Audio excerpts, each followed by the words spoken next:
Welcome all to our ongoing classes on Sheva Mitzvahs B'nai Noach, the 7 universal divine commandments. Today we're up to class 14 in the S'dei Chemed encyclopedia, which is a halakhic Jewish law encyclopedia. And we are in the standard edition, volume 8, page 3220. Right-hand column, and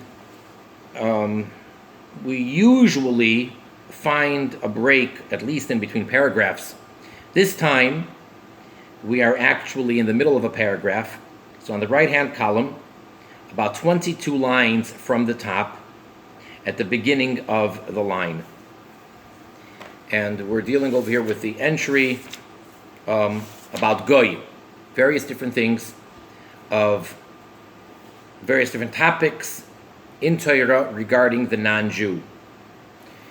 Right now, what we began last week was the topic of Torah study by the non-Jew. So just to briefly summarize or recap where we're up to. As a rule, now of course we know there are many exceptions, and you generalize, but then you have the particulars, which are the exceptions. So as a general rule, a non-Jew, a ben Noach, is forbidden to study Torah. Torah is God's gift to the Jewish people, and if a non-Jew studies Torah, he is actually transgressing something. That having been said, I would like to reiterate what we've said many times, and anytime we talk about this subject, I think it's important to stress it again, just in case someone doesn't know all the background or didn't hear all the other classes. For a non-Jew, for a ben Noach, to study in Torah topics that are related directly to the 7 mitzvahs, to their 7 commandments, is absolutely permitted and encouraged. How else are you supposed to know what to do and what not to do? You need not be guided in every detail by a Jew. That's Torah study, that's fine. A Jew can study with the ben Noach the 7 Noachite commandments. And traditionally, classically, the place to go for this would be Maimonides, the Rambam, in the Laws of Kings. And I say that because the source for it, of course, in the oral tradition is the Talmud, in a few scattered places where it discusses these things. The, so to say, problem with that is, just as when it comes to Jewish law, so in order for a Jew to know what they need to do and what they're not permitted to do, they can't really go to the Talmud. Talmud is in-depth study. Talmud is the source. But there are many different opinions within the Talmud for anybody who has been exposed to that. And again, I'm not promoting non-Jews studying Talmud because we're not allowed to. So Talmud gets very, very detailed, very, very involved, and there are many disputes amongst the rabbis. So to come out with a clear verdict and a conclusion, what is the law, for that we need to go to the later codifiers who are the post-Talmudic era, and that would be known as the Shulchan Aruch, the Jewish code of law. Now that's for a Jew. Similarly, for a non-Jew, there's different opinions with regard to details within the 7 Noachite commandments. So, to study it straight out of the Talmud may be permitted for the non-Jew, but you may end up with a wrong conclusion as far as what you may and may not do. So the place to turn, theoretically, would be to the code of law. The problem is that the Jewish code of law that was written some 500 years ago by Rabbi Yosef Karo was written, A, very specifically for the Jew, and B, which is not such an issue for this discussion, but it was written for the Jew in the time of exile, after the destruction of the second temple, and before the coming of Mashiach and the rebuilding of the third temple, etc. So, there isn't an official chapter or section of the seven mitzvahs Bnei Noach, because it's written for the Jew.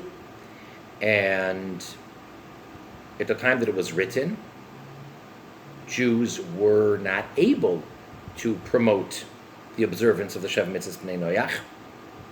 Jews in many parts of the world were actually happy if the non-Jew would leave them alone, allow us Jews to keep our commandments and not bother us, let alone that we should be able to influence the non-Jewish world, as is the situation today.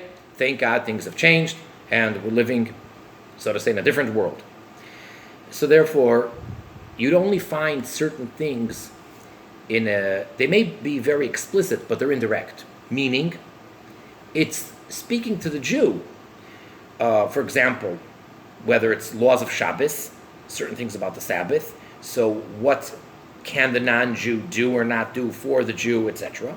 So there you'll have a whole discussion that the non-Jew can benefit from and understand what he may or may not do. Likewise, in the laws of Avodah Zarah, of idolatry, so again, it's speaking to the Jew. So it'll involve a lot of the non-Jew and what can they do and what can they not do with regards to idolatry.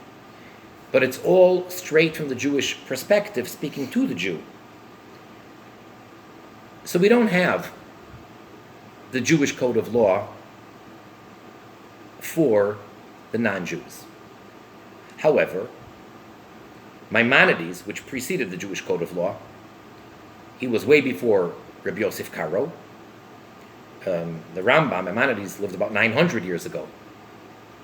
And he wrote his Mishneh Torah, his code of law, for the Jew, but he included in it all the laws of all the commandments. And he wrote it as it would have been applicable back in the times of the temple, and as well as how it will be applicable in the future. He took Torah law and he codified the laws of all 613 commandments and the 7 rabbinic commandments. And then, in his last section, in the laws of kings, he devotes a couple of chapters to Sheva Mitzvahs B'nei Noach. And he says there, as we've mentioned many times, that the Jewish people have an obligation to compel the world, the non-Jewish world, to keep their 7 commandments. And all of the non-Jews, all of world population, except for the Jewish people, need to accept and keep these laws, ideally because they are God-given through Moses. So Maimonides says it as it is. If we can't do that, well, most of the things in Maimonides' writings we can't do because we don't have a temple and we're not living in the land of Israel. He's telling it to us as it is, the Torah law. So that's why I say that classically you'd go to Maimonides to study the 7 laws. And those chapters, I cannot see how anyone would have a problem with that. Now, on a practical level, you need to know a lot of details. So after we study those couple of chapters in Maimonides, then what?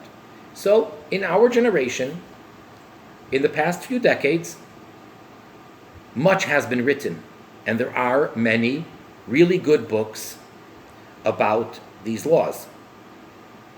And everybody is encouraged to study them.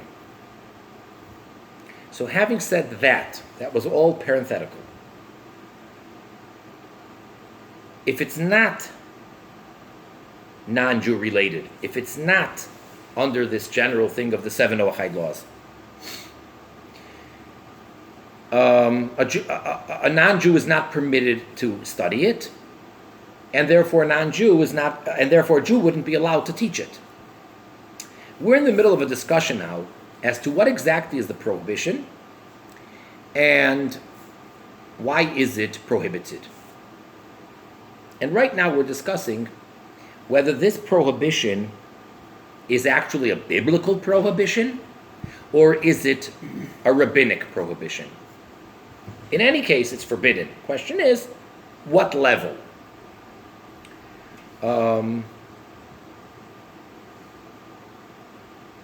We mentioned last time that there are basically two different ways of viewing it as to what the prohibition would be. And they are two of the 7 Noahide commandments. It's taking the commandment and instead of it being literal, we're using it in sort of an allegorical sense. And one of them is that it's stealing. Right? One of the 7 commandments for all mankind is that it is forbidden to steal. You cannot rob. Well, if God gave the Torah to the Jewish people exclusively, then someone else comes and studies it. Hey, we have the real God-given copyright. And therefore, you have no rights to it. So that's a form of stealing. And the other one would be that it's actually a form of what is called arayos, adultery of a form, forbidden marital relations. And that's because the verse states, Torah tziva lanu Moshe, that the verse in Deuteronomy, Torah was commanded to us Jewish people by Moses, Moirasha Kihilas Yaakov. Literally, the simple meaning is an inheritance for the congregation of Jacob, for the Jewish people. But the oral tradition, as it often does, because there's so many things that God hints to in the written word, so the word Moirasha is to be read slightly differently, a very slight difference, which makes a world of a difference in the translation. Me'oirasa, which means betrothed. So, the Jewish people symbolically are married to the Torah. So therefore, if someone else comes and takes her, that is a sin of adultery in a allegoric sense. That's pretty much where we're at, and now we're going to go through the various different opinions as to whether it is a biblical prohibition or rabbinic. We were discussing one of the commentaries on the Talmud, the Tosfos, which asks a question on one of the sages in the Talmud that brings a verse from Tehillim, from the book of Psalms, that states that God says his commandments, his statutes, his laws to the Jewish people, and then it says that he did not do so for all the Goyim, for all the non-Jews. Okay, there you have it. But Tosfos asks, why do you need to resort to a verse in the book of Psalms when it's clearly a prohibition for a Jew to teach it, and that would be lifnei iver le'siten michshel, that it's forbidden to put a stumbling block in front of a blind person. And that is a biblical prohibition for a Jew to ever be the cause of another Jew transgressing. And then we've discussed in previous class, what about a Jew being the cause of a non-Jew transgressing one of their commandments? Does it or doesn't it apply? And it seems like the conclusion was that it does. That a Jew is not permitted to assist or be the cause of a non-Jew breaking any one of their rules that they can't keep. So same thing over here. So Tosfos seems to say, according to this understanding in the Tosfos, that it seems to be a biblical prohibition that a non-Jew can study Torah. All right. That brings us to beginning of the line. Again, as I said, it's about 22 lines down, right-hand column. Continues the S'dei Chemed. V'chein ro'isi liyedidi Rav HaKohen HaGadol v'sifroi HaBohir Leiv Shemeya Yishmer Mitzrim V'chaskei B'daf Mem Amud Daled. So this is a contemporary of his. This person was living at the time of the S'dei Chemed, going back about 100 plus years ago.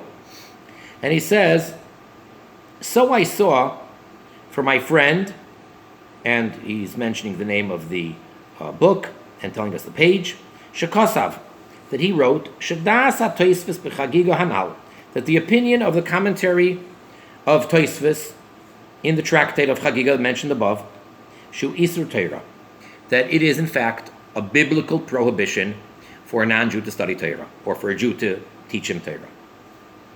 Ach Kosav Sham, however, he writes there, Shatosfos B'Bava Kama Daf Chav Ches, Et Tzorch Lis Daf Lamed Ches, Amud Aleph, Seivrim Das Mit Rabbanon, Ein Shem Dibar Maskil, Karu V'Shanu.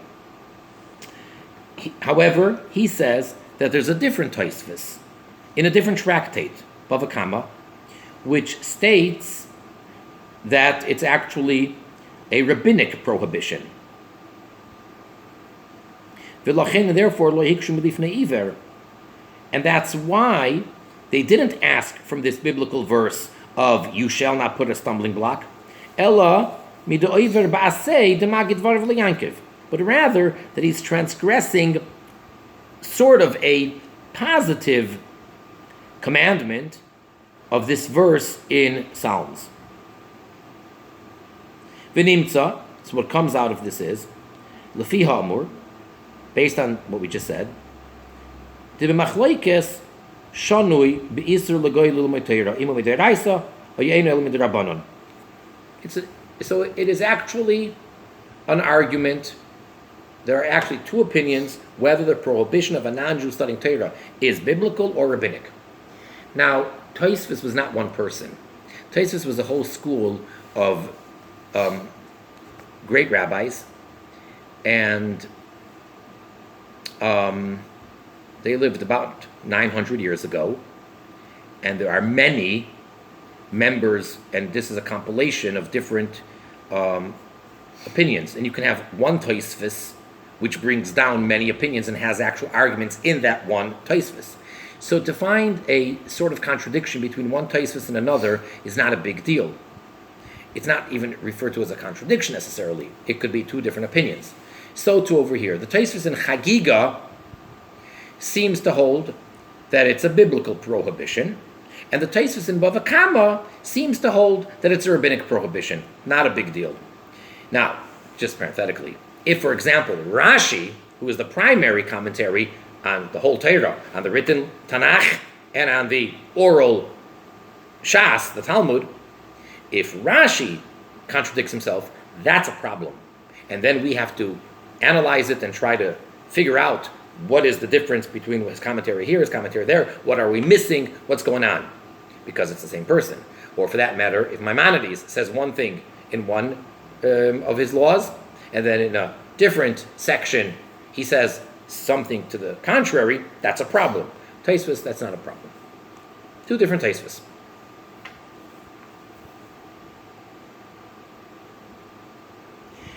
Umidivrei hagoyin chasam sefer b'chelek hashishi b'simen yudalot b'dimaslo v'hinei.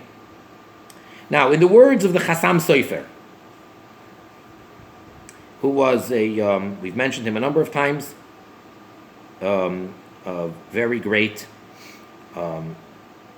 rabbi, a couple generations ago, and his responsa is published several volumes.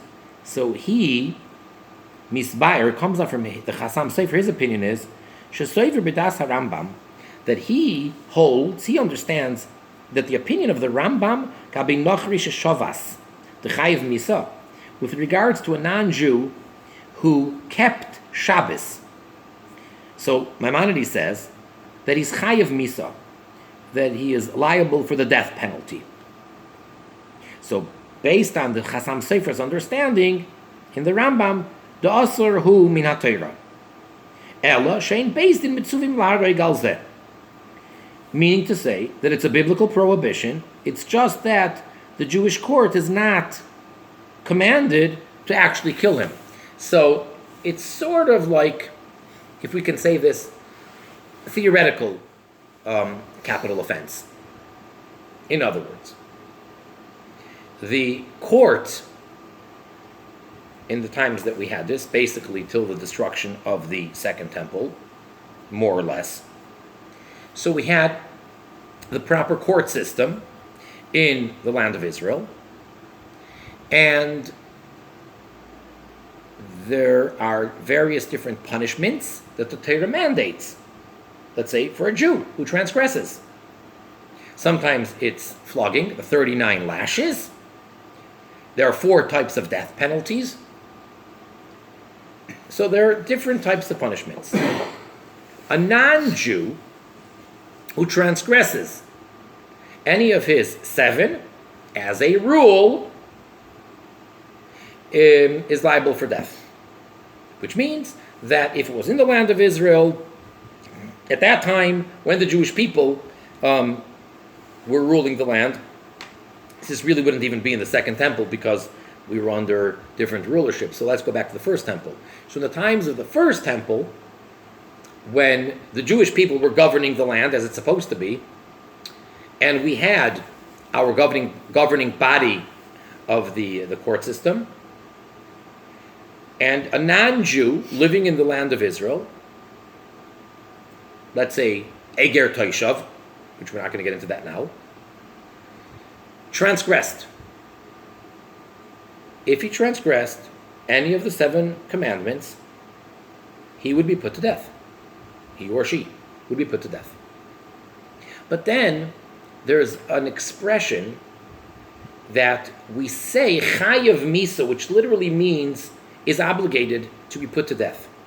But they're not put to death by the court, even though they can. They have the ability. If it would be something else, they would have done it. We have this actually with regards to a Jew as well. There are certain things where it says if a person does this, they're Chayav Misa, and it's not really a death penalty. It just is referred to as such. So the way the Chasam Sofer understands in the Rambam is that if a non-Jew kept Shabbos, he has transgressed a biblical prohibition, and, however, the Jewish court would not actually kill him. It's not the same as if he committed murder or adultery or any of the 7. Now, says the S'dei Chemed,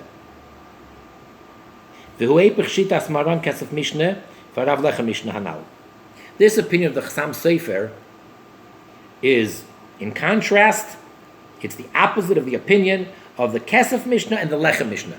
Those are 2 of the primary commentaries on the Rambam, on the Maimonides writing. So 2 of the main commentaries are these 2.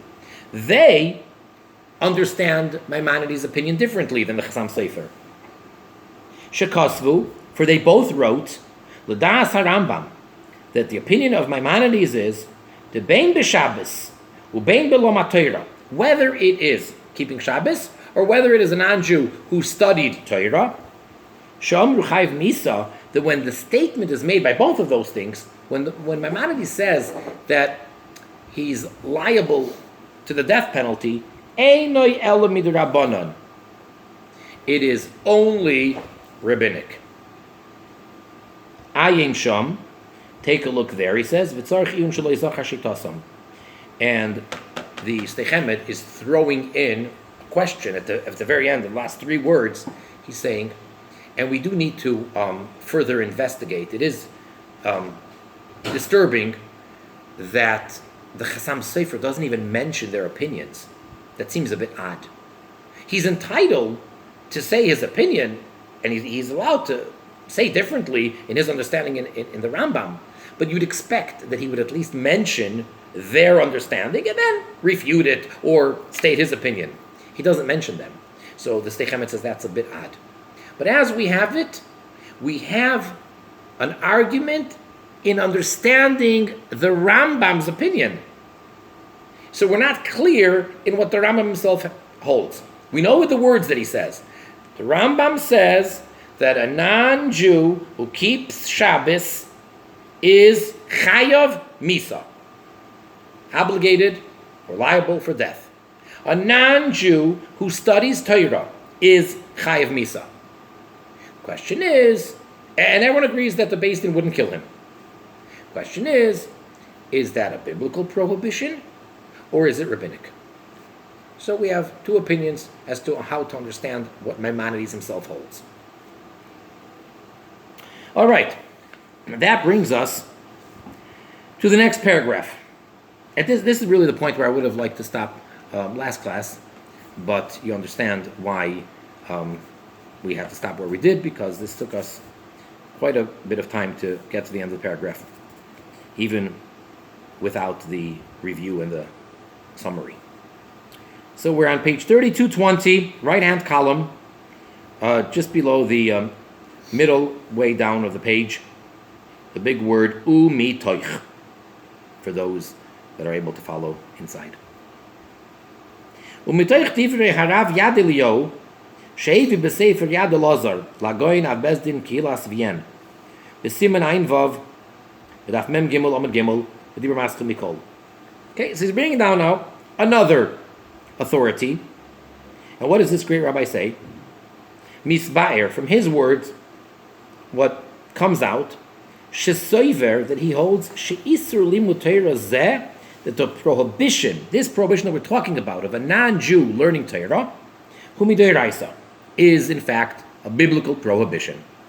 Shekosav, for he wrote, shebesiman memches, nishal, that he was asked, imuter lilmod Torah im nachri, mishum eva, oy mishum ktsas sakana, oy mishum schar. He's suggesting various different excuses, if you will, or reasons for why in the world a Jew would study Torah with a non-Jew. So he says, is it permitted to learn Torah with a non-Jew? Either because of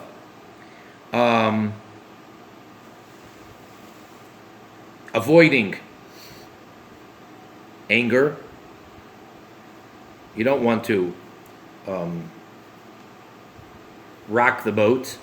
You don't want them to get unpeaceful. So they may not appreciate the fact that you're not studying Torah with them. So that's one reason. Or maybe there might be a little bit of a danger by not studying Torah with them, by refusing to study Torah with them. Again, this all depends on the situation. Depends where, when in history, depends where. These are just different ideas as to why in the world a Jew would be in the situation where he seems compelled to study Torah with a non-Jew. Or simply for reward, for payment. The non-Jew says, I'm going to pay you.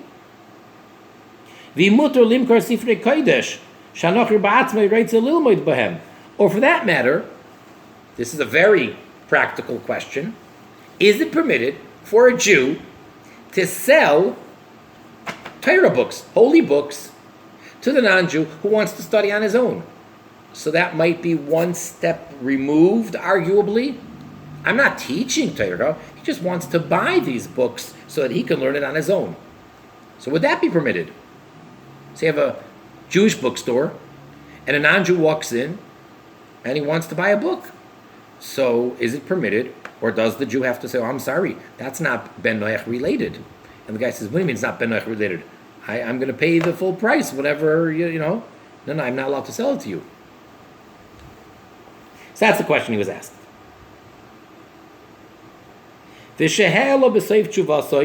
So his conclusion there is, at the end of his responsa, as such. U'le'inyan imut limkor loy sifrei kodesh ze gam ken tolui beha. The im ein hanach rochaloit lahamtzi sfarim elu kimal de Yisrael. So, as far as selling Torah books, he says it depends. Is the non-Jew, if he's not able to get these books any other way, only through the Jew, im kein hevi kitrei evrei denara da'asur lahoishit loy mitzad v'lifnei iver. So it's like a case of being on two sides of a river that you're not allowed to extend the help to him because of the prohibition of not putting a stumbling block. And then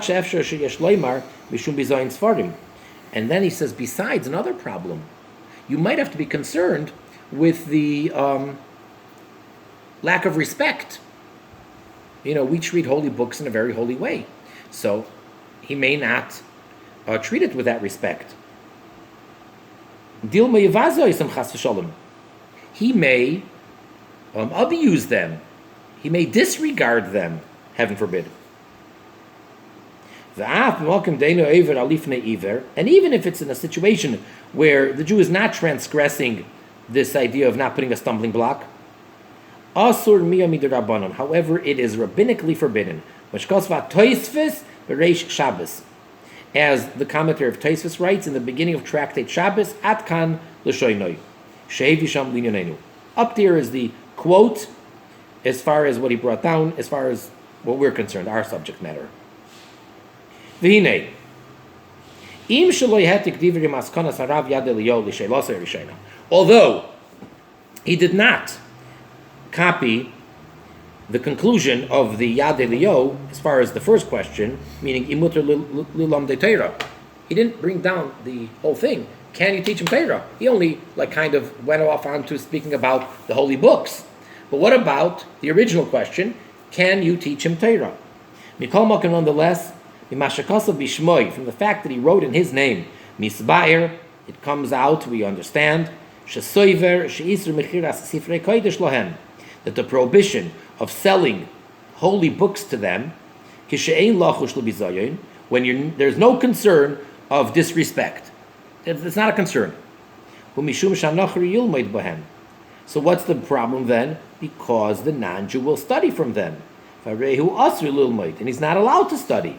And the Jew that is selling it to him, if the non-Jew can't acquire them, only from the Jew, so it's like the two sides of the river, and he is transgression. And how about if the non-Jew could acquire them from someone who's not Jewish? So he is, at the very least, the Jew is transgressing rabbinically, so it comes out from his words. So we're saying that it would be forbidden for the Jew, and the question is, to what extent? Why is it forbidden? But it is forbidden. Umehem, Lomad, Harav Yad Elazar, and from all of this, the Yad Elazar that we quoted at the beginning, he learned Heter Limkor Lahem Sifrei Kodesh. He learned from this a Heter, a leniency to allow selling them holy books, when it's known that there's no concern that they might disrespect or disregard the books. And when it's known clearly, with certainty, that he's not buying them for the sake of study. Kima kavan acheres, for a different reason, Hayim Shom. Whatever the reason is. Maybe he wants to use it to sell it to other Jews.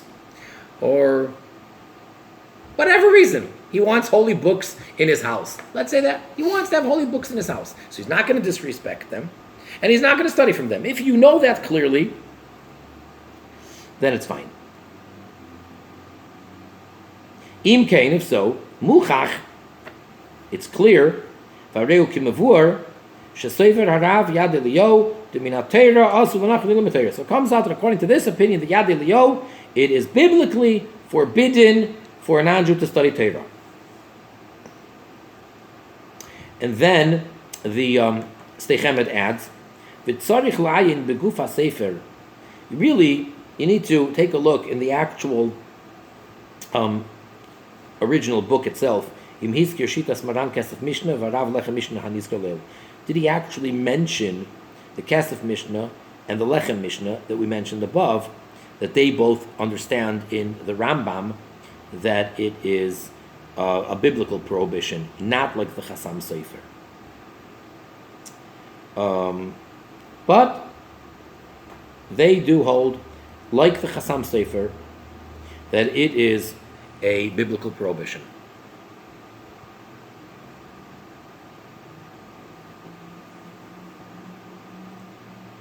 Next paragraph, last 3 lines of this column.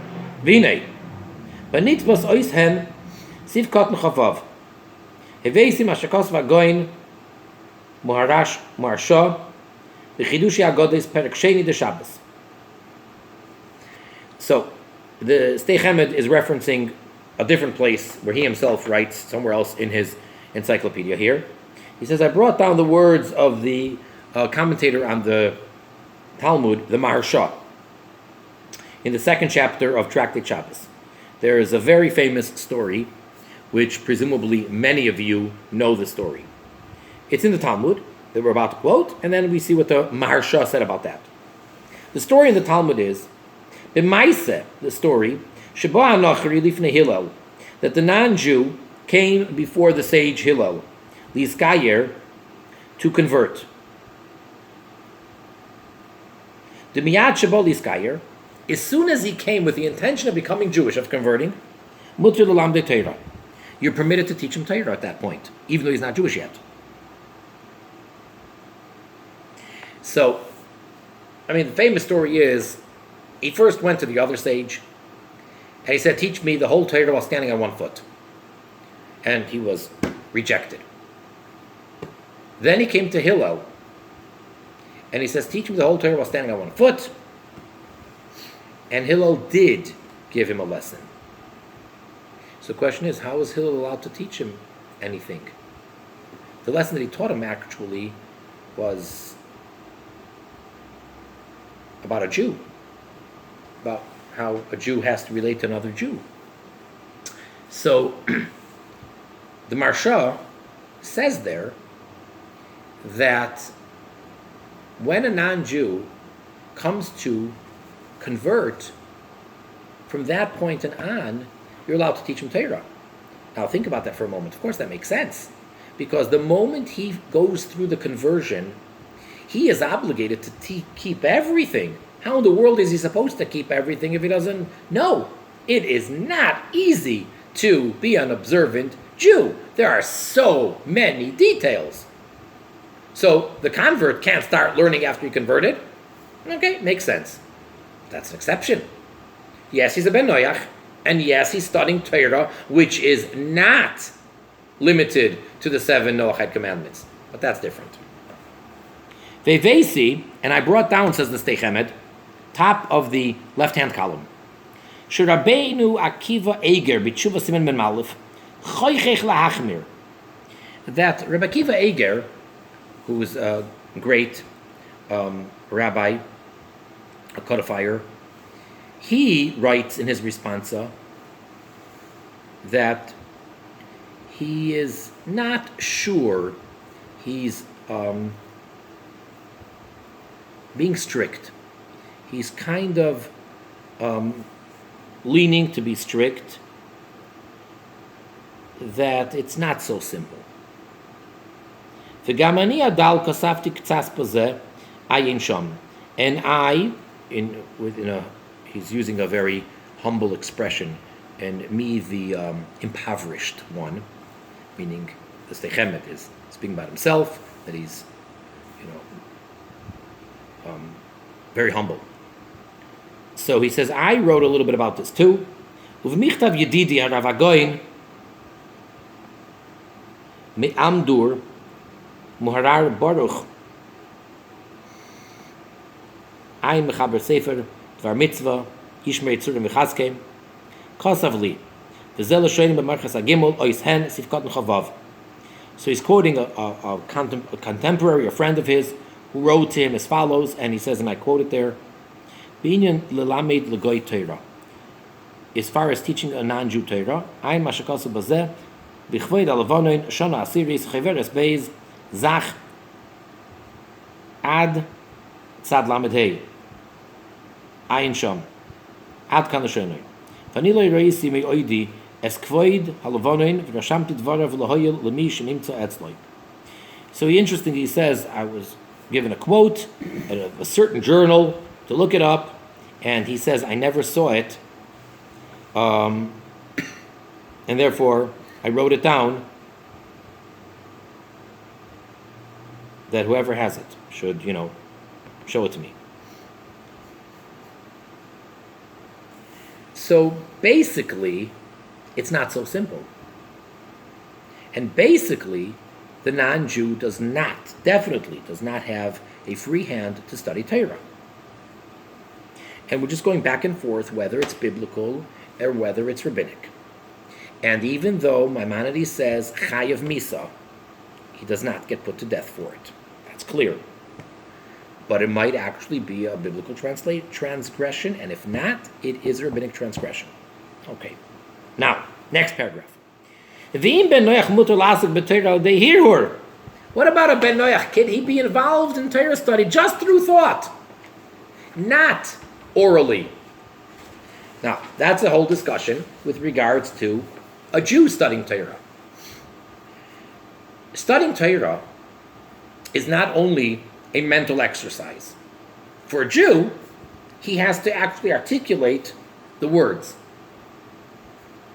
to study Torah properly. So the question now we're addressing is, for a non-Jew who's not allowed to study Torah, can he do it only in his head? Can he just mentally study? Can he just think words of Torah without articulating them? Amad bazeh goyim b'shas v'tshuvas knaf renana yishmer yitzurei v'chaskoi daf vav amad gimel v'veisi Torah dvar divrei kotshoy. Okay,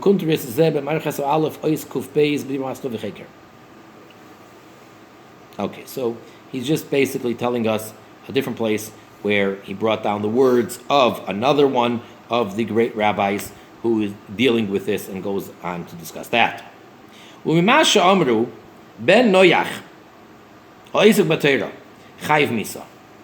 from the fact that the way that the statement is written is that a Ben Noach who is involved, who's oisik in Torah study, is chayav misa. And it doesn't say he is killed. It doesn't say he's put to death. It says he's liable for the death penalty.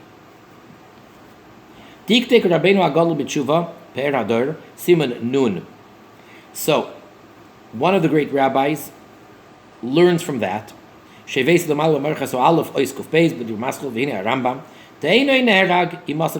he's actually not put to death if he is involved in Torah study. And so also Maimonides writes in the Laws of Kings, chapter 10, halakha 9.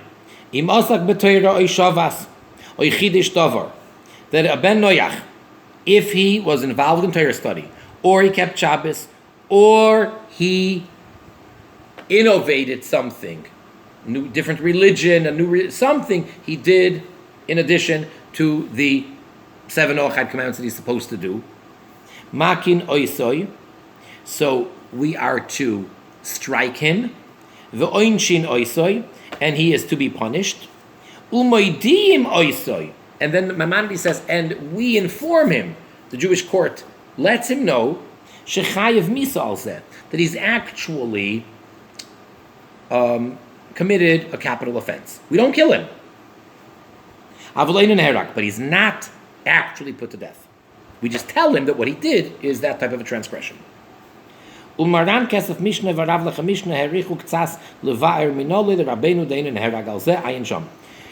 these two commentaries on the Maimonides, the Kesef Mishnah and Lechem Mishnah, they both go on at length to explain a bit as to where does Maimonides get that he's not actually put to death. Why is the individual not put to death? We hit him, we beat him, and we tell him that what he did, he should be put to death for, but we don't actually kill him. Why not? Apparently, says the S'dei Chemed, they didn't see this responsa. It says explicitly, the Rambam wrote a letter, a responsa, explaining his position. So S'dei Chemed is saying that apparently they never saw that letter. They never saw it. Because the Rambam writes clearly his reasoning, as we just quoted, because it says chayiv misa, whenever it says chayiv misa in this context, the implication is that the heavenly court takes care of it. It's a capital offense that the court down here is not to punish by death, but it is a death penalty, meaning of the court, the heavenly court. Doesn't say he's killed for it. Because if it would have said neherag, that would have implied that the ben noach is killed as any time that he has to be killed, which means through the sword, by that type of death penalty of beheading him. Doesn't say that. Doesn't say neherag. It says chayiv misa.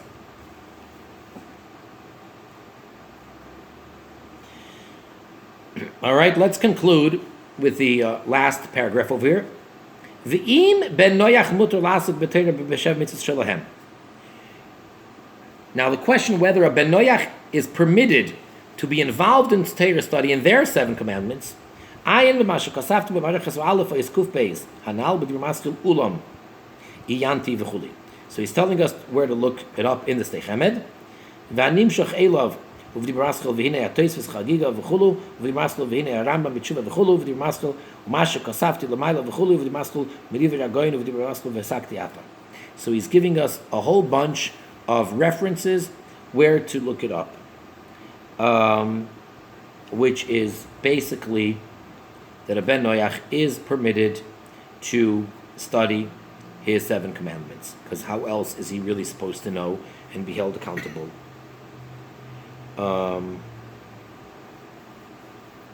So aside for all the other references and cross-references that he makes in his own work here, this section over here, that concludes this topic of a ben noach studying Torah. The bottom line is it's quite clear. It's definitely forbidden. Question is, biblically or rabbinic? But you can't play down a rabbinical prohibition. It is prohibited. The only thing that we really need to understand on a practical level is how far can one stretch it? What is included in Sheva mitzvahs, in their keeping of the Sheva mitzvahs? Can they study the Talmud that discusses the Sheva mitzvahs, even though, why don't we just learn the conclusion? Or for that matter, our classes here, we're studying the S'dei Chemed, which is a very, very detailed and very, very involved analysis of the non-Jew. So I think that in order for the non-Jew to have an appreciation and somewhat of an understanding of what is permitted and what is forbidden, it's fine for them to delve deeply into their Sheva mitzvahs, the Torah of their Sheva mitzvahs.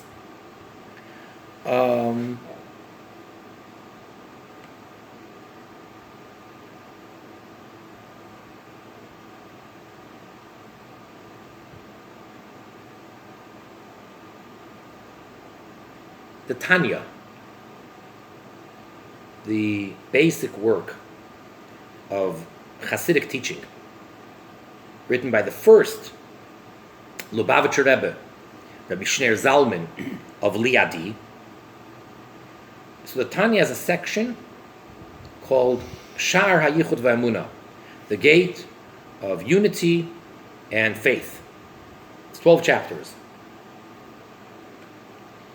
And the Rebbe Melech HaMoshiach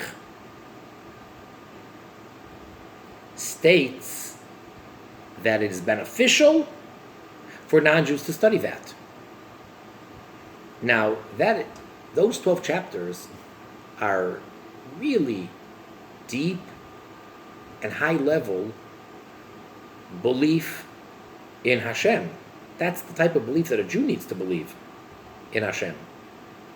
And by saying that it's beneficial for non-Jews, that's really raising the bar. And a non-Jew, a Ben Noach, is not an idolator. He's not, transgressing any of the 7 if he wouldn't be on that level, if he wouldn't have that knowledge. As we've discussed way back in other classes, a whole different discussion about shituf. Now, the shituf, everyone agrees, is not ideal. That basically means that believes in God, but believes in other intermediates or, not unity. So, it's not ideal. But the question is a non-Jew, is a Ben Noach allowed to? Can he get away with that? A Jew for sure can't. Here, studying those chapters in the Tanya, that's really a high level. And that's beneficial for non-Jews. Non-Jews are encouraged to study that.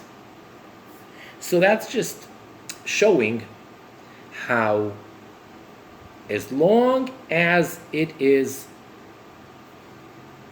7 mitzvahs b'nei Noach related, and the 7 mitzvahs really are beyond, like as the Talmud brings down that there's really 30. These are the 7 categories.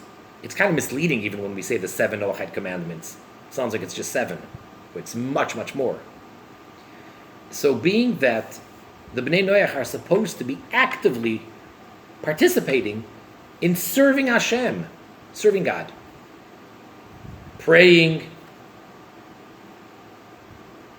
etc.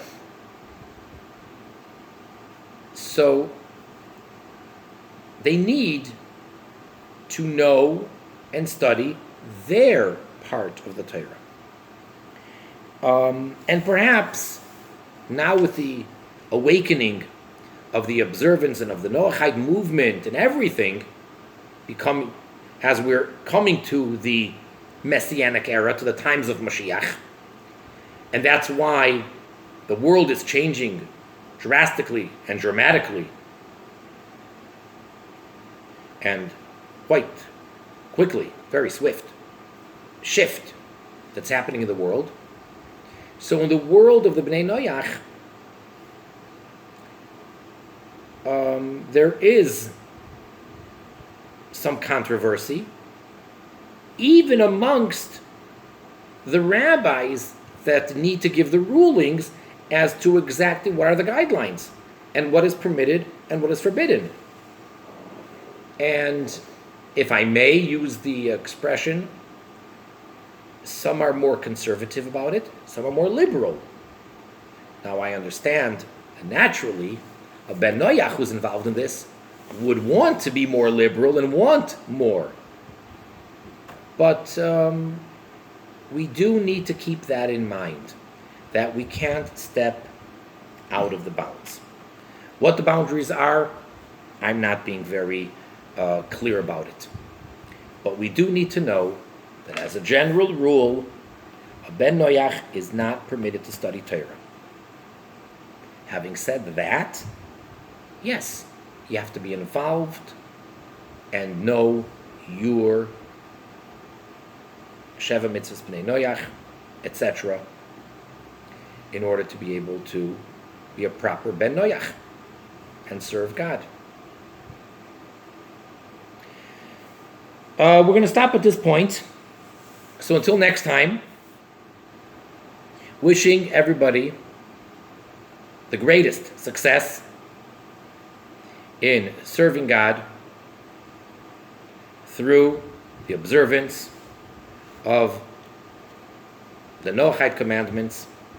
Learn teach, and most importantly, observe.